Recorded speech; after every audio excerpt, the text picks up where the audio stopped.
मधुबन नाम के एक कस्बे में हरिदास नाम का एक साहूकार रहता था। वह ब्याज पर धन देता था, लेकिन उसकी पहचान सख्ती नहीं, बल्कि ईमानदारी और दया थी। वह कभी किसी को गाली नहीं देता, न ही समय से पहले कर्ज की मांग करता। उसका बस एक ही नियम था, जो जैसा वादा करे वैसा ही निभाए। इसी वजह से दूर दूर के गांवों से लोग उसके पास कर्ज लेने आते थे। एक दिन दो ठग रंगा और भोलू कस्बे से गुजर रहे थे। जब उन्होंने हरिदास की सादगी और विश्वास की बातें सुनी तो रंगा हंस पड़ा। भोलू, लगता है इस बार तो शिकार खुद हमारे पास चलकर आएगा। भोलू बोला, अगर आधी बात भी सच है तो समझो मजे हो गए। दोनों सीधे हरिदास की हवेली पहुंचे। हरिदास ने शांत स्वर में पूछा, कितना धन चाहिए और कब लौटाओगे? रंगा बोला, सेठ जी, 3,000 चाहिए और लौटाने की तारीख अगले जन्म में। नंबर बड़ा भारत के लिए। सभा में लोग हंस पड़े, लेकिन हरिदास मुस्कराया।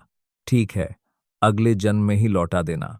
मुंशी हैरान रह गया, लेकिन सेठ ने खाता खुलवा दिया। 3,000 लेकर दोनों ठग खुशी खुशी निकल पड़े। रंगा बोला, भोलू, ऐसा सीधा आदमी तो मैंने आज तक नहीं देखा। भोलू हंसते हुए बोला, अब ये पैसे हमारे हुए। रात हो चुकी थी। वे एक गांव में रुके, जहां एक किसान ने उन्हें दालान में सुला दिया। आधी रात को अचानक रंगा की नींद टूट गई। भोलू, उठ, कुछ अजीब आवाज आ रही है। दोनों ने सुना। दो बैल इंसानी भाषा में बातें कर रहे थे। पहला बैल बोला, मैं पिछले जन्म में साहूकार से कर्ज लेकर मर गया था। आज इस जन्म में हल खींचकर वह कर्ज चुका रहा हूं। सुबह मेरा हिसाब पूरा हो जाएगा और मैं मर जाऊंगा। दूसरा बैल बोला, मैंने 2 लोगों से कर्ज लिया था, एक का चुका दूंगा, दूसरा मुझे अपने साथ ले जाएगा। यह सुनकर दोनों ठग कांप उठे। भोलू बोला, अगर यह सच है तो हम अगले जन्म में क्या बनेंगे? रंगा की आवाज कांप रही थी, अगर कर्म सच है तो हमारा हाल इससे भी बुरा होगा।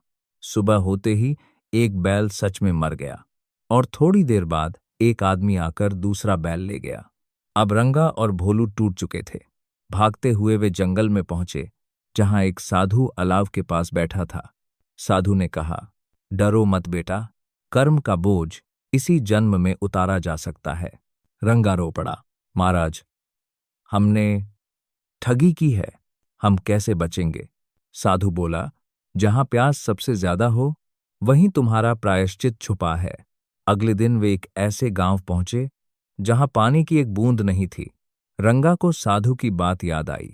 दोनों ने वही 3,000 लगाकर एक कुआं खुदवाया। पूरा 1 महीना मेहनत की, कुआं तैयार हुआ, लेकिन उन्होंने पानी किसी को नहीं लेने दिया। जब गांव वाले आए, रंगा बोला, कुक, गांव वाले आए, यह कुआं हरिदास सेठ का है, उनकी अनुमति के बिना पानी नहीं मिलेगा। गांव वाले सेठ के पास पहुंचे। हरिदास खुद गांव आया। रंगा बोला, सेठ जी, यह कुआं आपके पैसों से बना है, इसे स्वीकार कर लीजिए, हम आपका कर्ज उतारना चाहते हैं। हरिदास ने लंबी सांस ली। अगर मेरे पैसों से लोगों की प्यास बुझती है तो यही मेरा ब्याज है। उसने कर्ज माफ कर दिया। रंगा और भोलू हाथ जोड़कर बोले, आज के बाद हम कभी ठगी नहीं करेंगे।